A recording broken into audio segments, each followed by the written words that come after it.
All right, as do we have a raven for today? Yes, we have a raven, and this kind of fits in with some of the talk about the Lannisters, and maybe even Sansa is somewhat kind of connected to this as well. In King's Landing. So, let's see, who is this from here? Let me scroll down. So we have it from Lady Emma. Lady Emma. All right, let me see. It's quite a long one. Tyrek Lannister. Here we go. Hello, good sirs. Long-time listener, first-time theorist. Love the podcast. Especially love it when you guys discuss wild theories and get lost in deep, dark rabbit holes. I didn't know they were so deep and dark. I just knew they were rabbit holes, you know? So I thought I would share some thoughts I've been having about the series lately to see if you want to dive into this one with me. Sorry in advance for the long email. I've been thinking about Tyrek Lannister ever since you guys covered the chapter in A Clash of Kings about the riot in King's Landing, and have come to the conclusion that Tyrek, who goes missing during the riot, is 100% alive and will be important later. For a bit of background, Tyrek is the son of Tyget Lannister. So this makes him Cersei and Jaime and Tyrion's first cousin. He is the Lannister who, you may remember, gets the nickname Wet Nurse, as he has been married off to the heir of House Hayford, who is still a baby at the time of the wedding. This union is, of course, organized so the Lannisters can claim House Hayford's lands. Tyrek also happened to be a squire to the late Robert Baratheon alongside his cousin Lancel. So, why do I think he's alive? First of all, his body is never, ever found. This is extremely odd to me, as everyone else who dies or is injured in the riots turns up. And in A Song of Ice and Fire, if someone dies off screen, I'm immediately skeptical. Even more suspiciously, Tyrek is mentioned several times after he goes missing, as if Gur is making sure we don't forget about him. Immediately after the riot, Tyrion asks Bywater to make sure that Tyrek is found, quote, alive or dead, and it is made clear to the reader that finding him is extremely important to Tyrion. All right, in A Storm of Swords, Tyrek is brought up twice more in two different Tyrion chapters, with both Jacelyn Bywater and Varys saying that he is nowhere to be found, despite 4,400 guards being tasked with finding him. Tyrek is mentioned again in A Feast for Crows, this time in a Jaime chapter. Addam Marbrand mentions that he also searched for Tyrek, but found nothing more than Bywater did. We get a few more details this time, when Marbrand mentions that Tyrek's horse was found, but without a rider. He also says that the mob left all the corpses to lie in the street, so it's strange that Tyrek's was not among them. How likely is it that he is dead if he is the only person to vanish without a trace? To me, it seems like these little reminders are Gurm's way of encouraging the reader to think a little bit more about Tyrek's fate. So, what happened to him?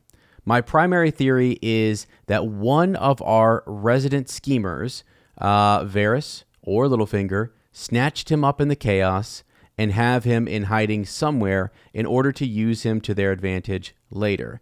The question is, which of them had the means, motive, and opportunity to do this? Let's look at Varys first. Varys is not part of the group that escorts Myrcella to the docks before the riot, and I think his absence is notable. He is the master of whisperers after all, and he knows as much as he says he does. He probably knew the risk of the hungry crowd rioting when the privileged, well-fed Lannisters passed by. Varys could also have organized the entire thing pretty easily, and may well have been in the crowd to act as an instigator in one of his many disguises. But what would his motive be? Jaime touches on this at one point in A Feast for Crows, thinking back to how Tyrek was a squire for Robert and may well have information about Robert's murder. Information is valuable, and Varys might have decided that Tyrek could be used as a witness against Cersei when the time is right. It also could be just as simple as having a Lannister hostage at your disposal if the Lannisters ever turn against him for any reason in the future. These same motives could apply to Littlefinger too, and he does seem to be involved in every scheme in Westeros, so to me, it is just as likely that this is his doing. Littlefinger was not present in the city at the time the riot occurred, and he could easily have paid someone to instigate it. The riots also seem to benefit Littlefinger in a number of additional ways. One, the High Septon is killed, leaving this position free, and Littlefinger always seems to have a plan to try and get one of his own men promoted to positions of power when they become available. I know it is accepted by those in King's Landing that Tyrion selected the new High Sparrow, but maybe he just happened to get in front of Littlefinger this time. A Kettle Black does end up killing this replaced High Septon after all. Okay, yeah. Speaking of, Osmond Kettle Black becomes a member of the Kingsguard due to the death of Preston Greenfield, and we all know now that the Kettle Blacks are loyal to Littlefinger. Convenient that a position would come up at this time, huh? Number 3, if it wasn't for the Hound, the chaos could possibly have been an opportunity to remove Sansa from King's Landing, as we know Littlefinger wanted to do. These seem like pretty compelling reasons to me on their own. Maybe these, along with kidnapping and hiding Tyrek for the same reasons Varys would want to, are the only reasons Littlefinger would have to get involved in organizing the riot. But I have gone a little further and developed a theory that is a little more out there. Strap in. So here we go. Is it possible Littlefinger wants to use... Yes, it is. Is it possible that Littlefinger wants to use Tyrek to control House Hayford's lands so the Lannisters cannot? Of course, Tyrek is a Lannister, so he probably wouldn't agree to this willingly, but Littlefinger could blackmail him about exposing the truth and his possible involvement in Robert's murder to get him to comply. After all, if that all comes out, the Lannisters' credibility would be destroyed and Tyrek punished accordingly, which I'm sure he would be keen to avoid. Doing this would mean that Littlefinger would have control over influential lands close to King's Landing and hold the Vale and Harrenhal. He is also friendly with the Boltons and the Tyrells due to the marriages and the alliances he set up for these houses, not to mention the schemes he planned with them. This is quite an impressive amount of power for someone who is not highborn. He has acquired so much influence and control since the beginning of A Game of Thrones. I really think he is always looking at ways to acquire more lands, so eventually all of Westeros will belong to him, or at least ally with him. And the Iron Throne will fall to him without too much resistance. This leads me to the wilder aspect of this theory, that is to speculate what is going on at Rosby. Bear with me. I promise I have a point. Something I noticed on my second read of A Dance with Dragons was how much the Rosby's ward is mentioned after Giles Rosby dies. It's strange, as Pycelle repeatedly tries to talk about this mysterious ward when discussing who should take over at Rosby, but he is not listened to. The same ward is also mentioned to have turned away Lady Falsey Stokeworth and her husband when they were on their way to King's Landing in A Feast for Crows. There is a strange amount of attention to pay to this unnamed character, so Gur must have a plan for him. Who is this person and why would he turn the Stokeworths away? I think it's because they could possibly recognize him as being, you guessed it, Tyrek Lannister.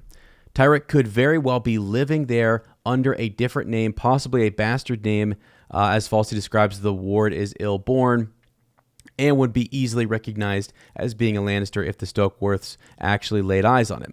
It seems like Rosby would be a convenient place to hide Tyrek, as it is close to King's Landing, and it seems like quite a small household, so easier to keep secrets within. This also begs the question, was Giles Rosby in league with Littlefinger?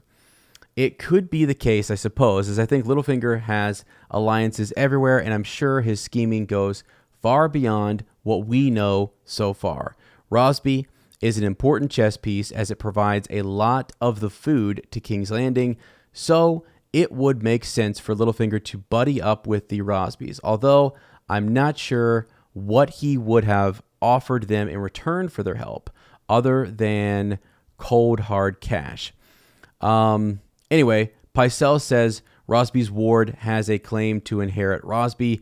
Tyrek Lannister is set to inherit House Hayford's lands through marriage. If Tyrek is Rosby's ward and Littlefinger is blackmailing and controlling Tyrek, this gives him even more control over these lands close to King's Landing. It also looks like Bronn may well inherit Stokeworth, and I have a theory that Bronn is in Littlefinger's pocket too.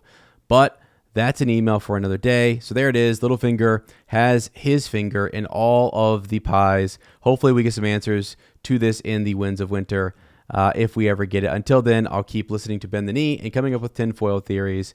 I wish you good fortune in the wars to come, Lady Emma. Wow. Thank you, Lady Emma, for that well-crafted, well-put-together theory. Yeah, as Tyrek Lannister is a character who is shrouded in mystery, right? I've been searching a Song of Ice and Fire wiki and Reddit to see just what people are saying about him. A lot of people think, again, yeah, maybe he's just died off screen. But as Lady Emma points out, no, a lot of these characters, Gur doesn't like them to die off screen. Right. So it is interesting, right? So Tyrek's around the same age as Sansa, right? As we said, he's a squire for Robert Baratheon alongside Lancel. And then, he's now kind of missing, right? Some people think he might be Barris, might have something to do with it. I mean, what do you think, Ez? What do you think? Well, I think it is very interesting that House Rosby nearby.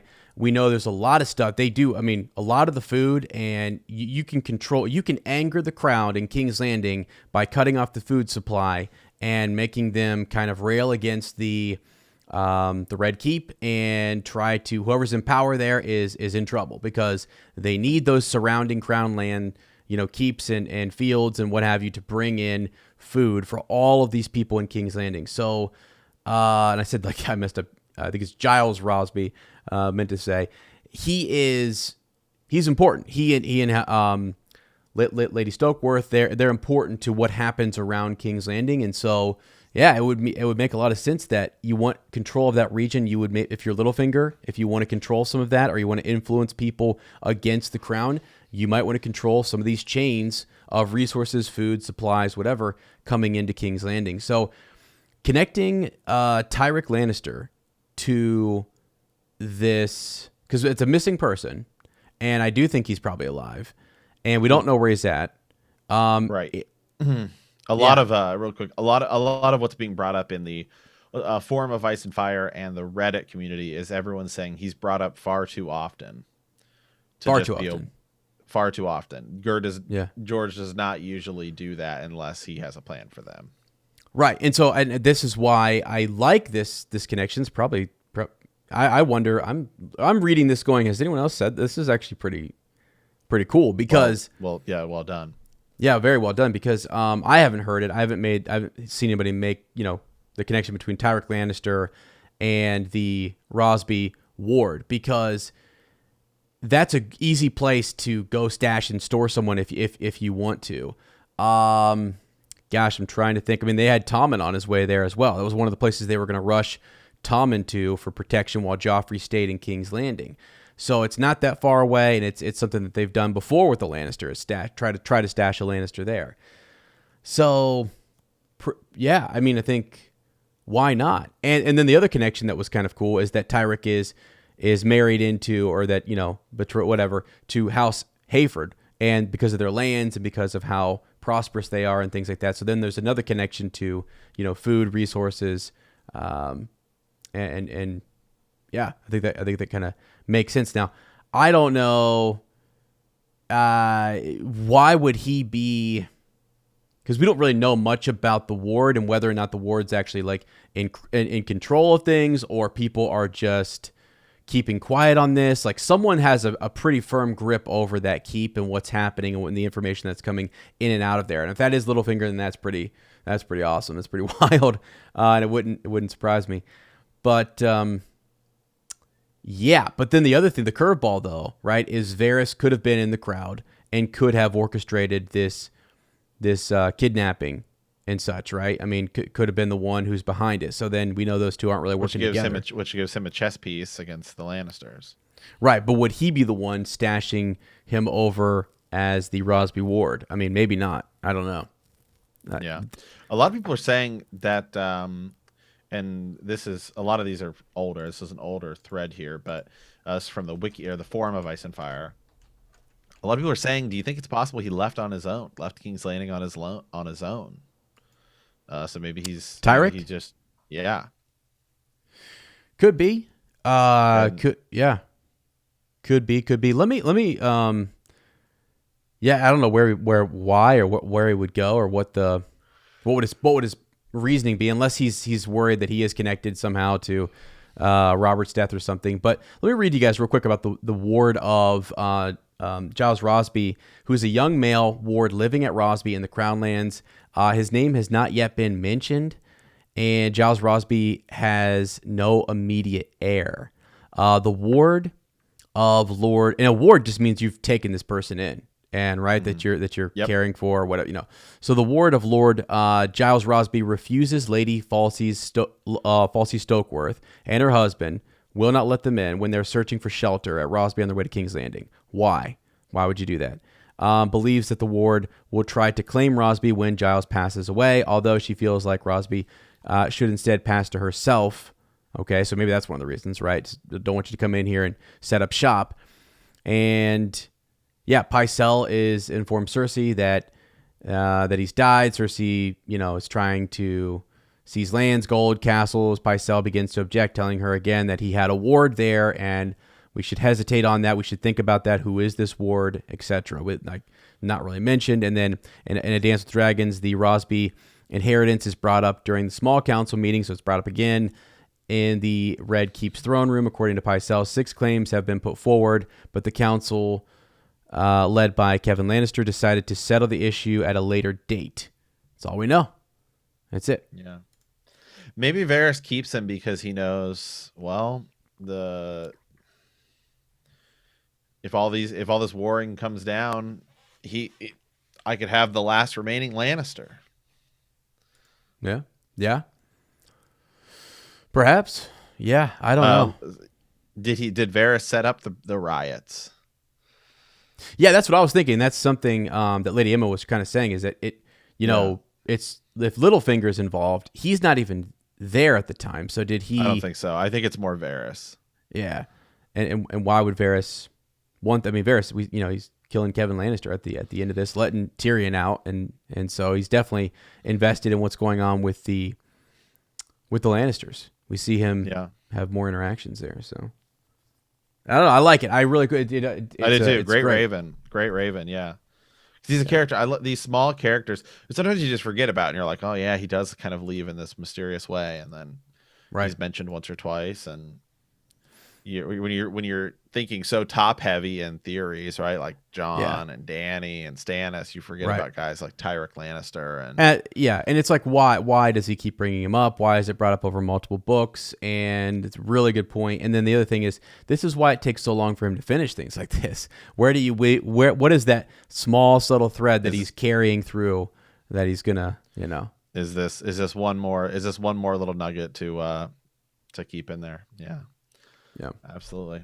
All right. Well, hey, thanks for the Raven. We appreciate it, guys. Remember, we're going to be doing a Patreon Zoom hangout for the Bannermen and above next Friday. So stay tuned for that. We have some more YouTube content coming. We did record a few Patreon episodes. And stay tuned for that, guys. So as always, we want to thank you for playing the Game of Thrones. In our next chapter, in our next episode, we will be in chapter 53, John 7 of A Clash of Kings. Nice. All right, yeah, if you like our podcast, don't forget to subscribe, like us, write a review, leave that comment. Send us a raven at btkidcast@gmail.com. We will see you in a week, and remember that winter is coming.